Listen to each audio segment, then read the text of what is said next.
তো দাদার কেকটা আগে কাটতে হবে। যাই দেখতে পাও প্লিজ ইগনোর করো, আমি কিন্তু নেই এর মধ্যে।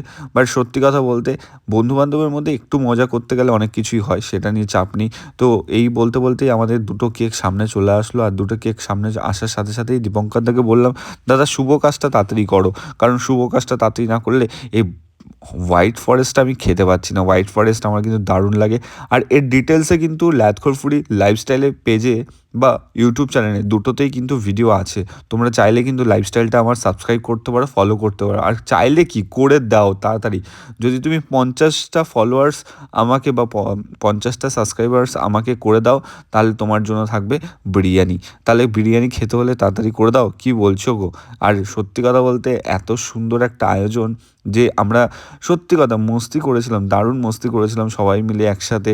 ওখানে গিয়ে রান্না বান্না করে খাওয়া দাওয়া করে লেট হয়ে গেছিলো, কিন্তু মস্তি করেছিলাম সত্যি কথা। এরকমভাবেই সবাই